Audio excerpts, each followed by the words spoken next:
On an ordinary day, a lady named Karen enters my parents' restaurant, claiming to be the owner's wife. I'm 18 years old and my parents own this cozy little restaurant named after my grandparents, affectionately called Joe's. Whenever I have some free time, I like to go out with my friends for a meal and pay for our expenses, encouraging everyone to do the same. I also enjoy what I earn working at Joe's, especially on weekends when the place is busy. I like serving customers and taking their orders. Although we have staff, most regular customers don't know that I am the owner's son, as my parents are also dedicated to the restaurant and are seen as part of the team. One busy weekend, a lady in her 30s or 40s came in with her son, who looked to be about 13. After waiting about 20 minutes, a table became available for them. I went to the table to take their orders, although I don't remember exactly what they ordered. Maybe it was a sandwich or something similar. While I was near the cashier, I was observing the restaurant in search of any customer needs, when I noticed that her son was running around the place, shouting and bumping into people, even dropping food. The mother, distracted on the phone, seemed not to care about her son's behavior. That situation started to bother me deeply, and so I decided to intervene. With a firm voice, I held the running boy's hand and asked him to stop acting like that. The boy started crying and ran back to his mother. She, enraged, approached me with determined steps, and our conversation began. The overbearing mother, visibly angry, asked how she dared to touch her son. I explained that he was running around and getting in the way of other people, and she replied that after all, he was just a kid and could do whatever he wanted. I tried to argue, but she insisted that, as the owner's wife, I had made a huge mistake and promised that I would be fired and that she would make sure I was never seen there again. Although I was worried about being fired, I tried to remain calm and respond respectfully. I asked if she even knew who I was, as she wondered what would come next. She confirmed that she knew and even mentioned my father's name, something few people knew.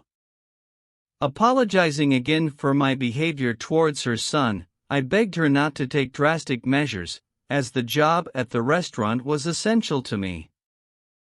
However, she insisted that I should have thought of that before touching her son and headed to the cash register to speak to the manager.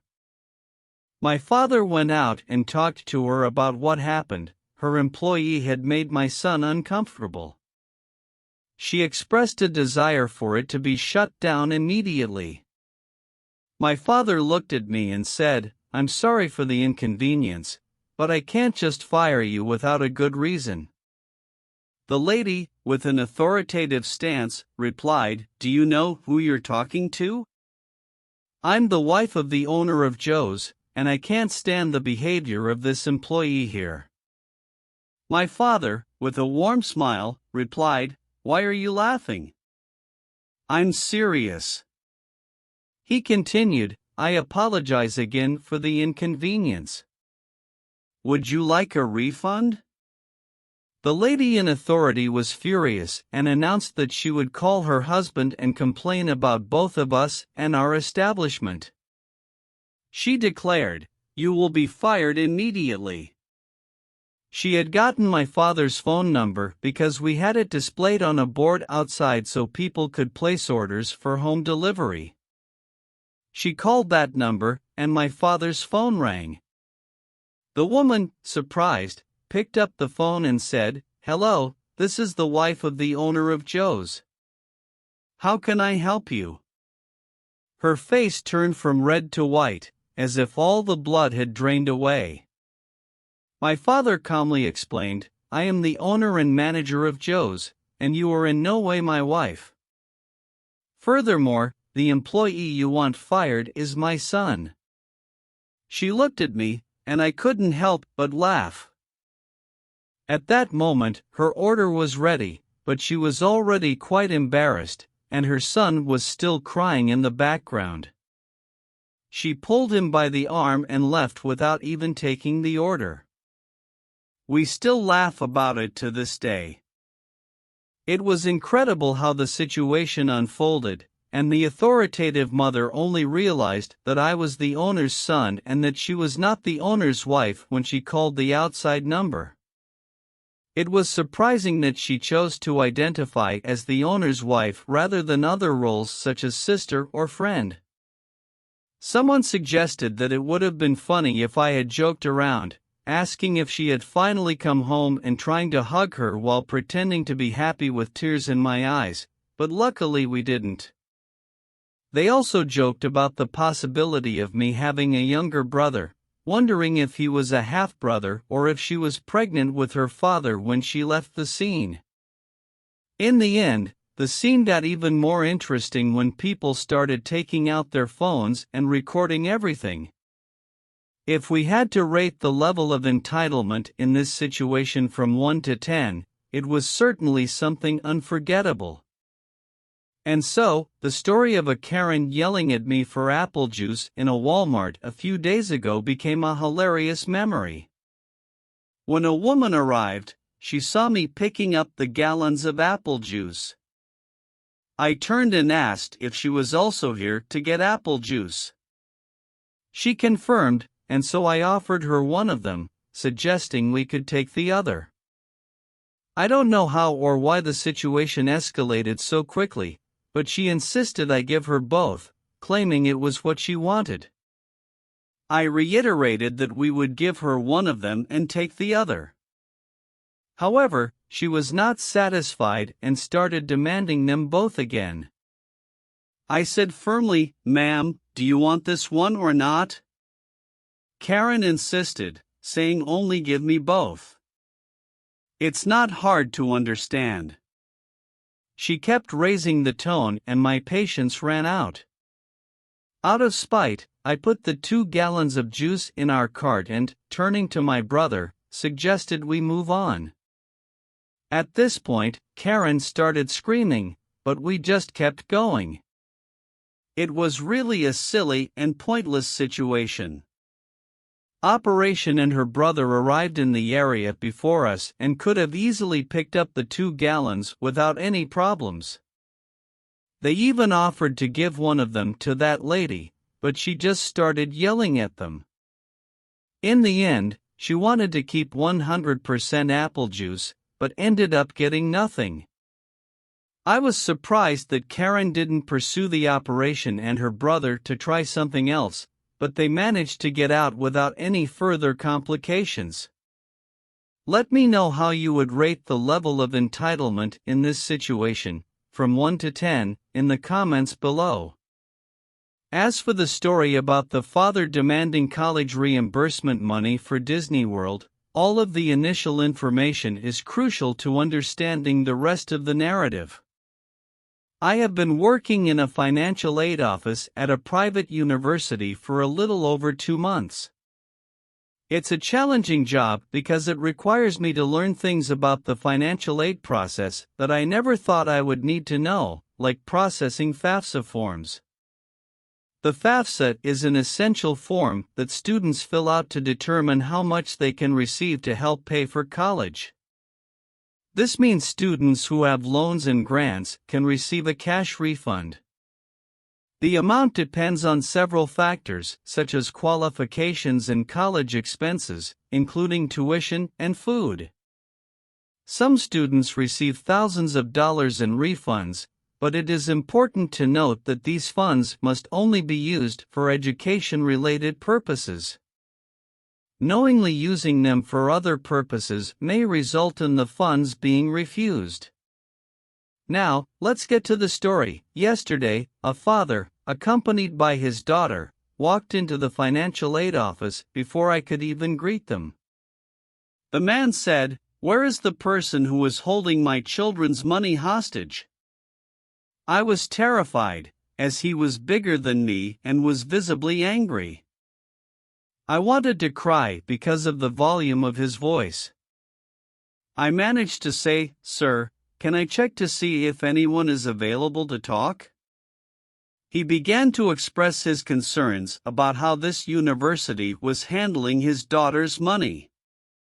This is a small office, with my supervisor, the Director of Financial Aid, DFA, and the Assistant Director, Ann. We are all women. I turned around and saw the Assistant Director, Ann, looking surprised. I asked, "May I speak with you and your daughter about her financial situation?" "If you are seeking a refund, I suggest you first contact the billing department, as we do not have direct control over the dispersion of these funds."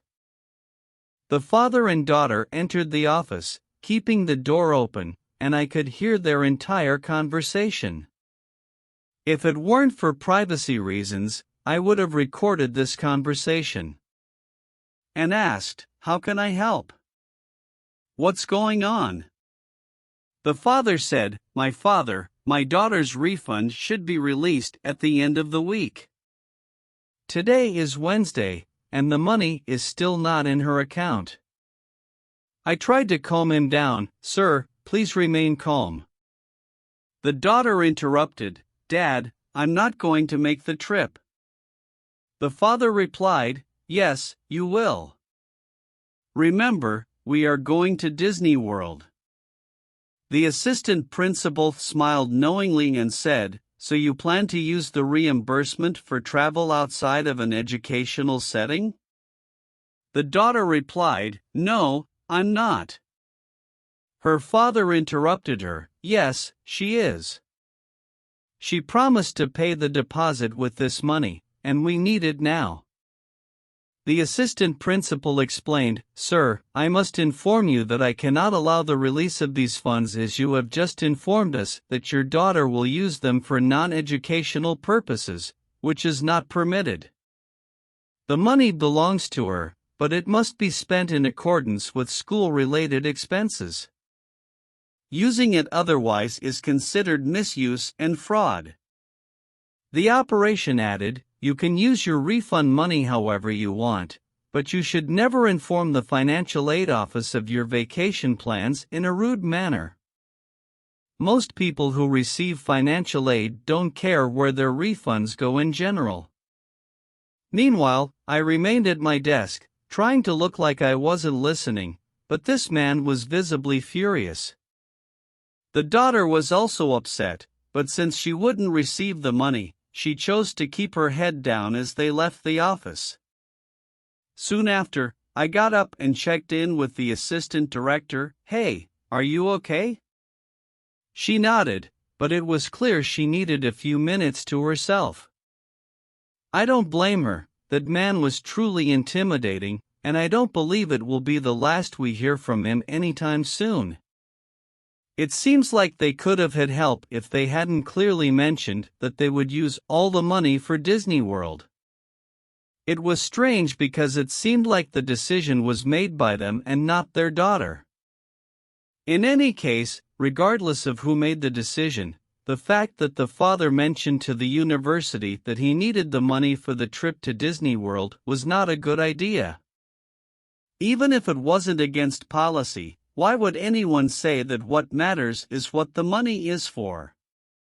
This appears to have provided the Assistant Director of Financial Aid with a simple way to not have to deal with this situation.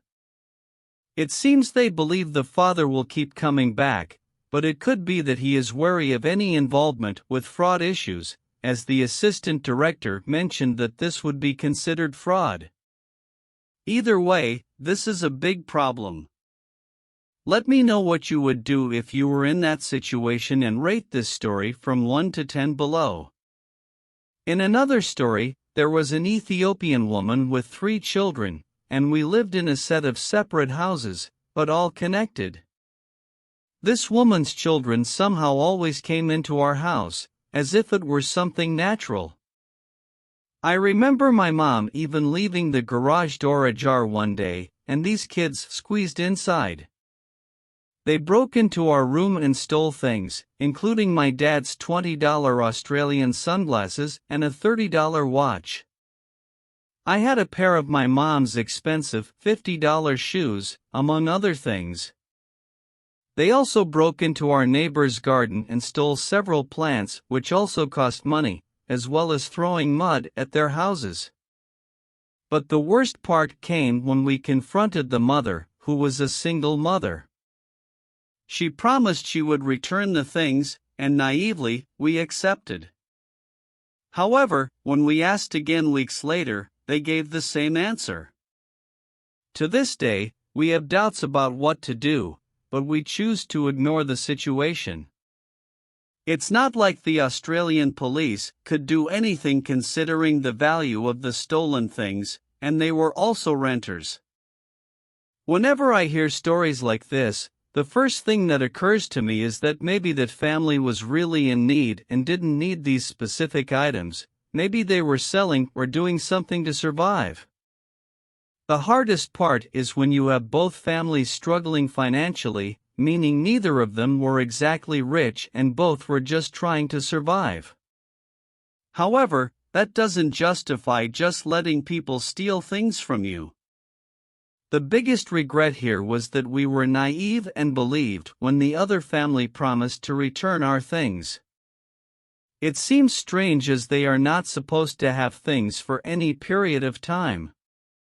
What was the reason behind this? Would they use them and then return them?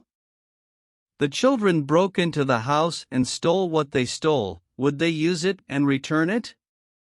Operation said, "Okay, just give it back to me later." I wonder what you would do if this was your house and you had your things stolen, and then the family moved somewhere else. Don't forget to subscribe to the YouTube channel with notifications turned on, follow on Instagram and check out the podcast if you like this type of content.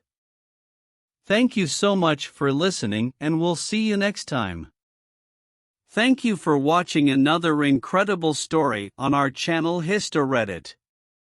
If you like this story and want to continue exploring fascinating narratives, don't forget to subscribe to the channel, leave a like and activate the notification bell so you don't miss any of our exciting videos.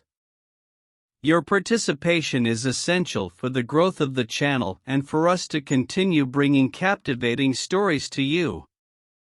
Stay tuned for more exciting content and see you in the next episode.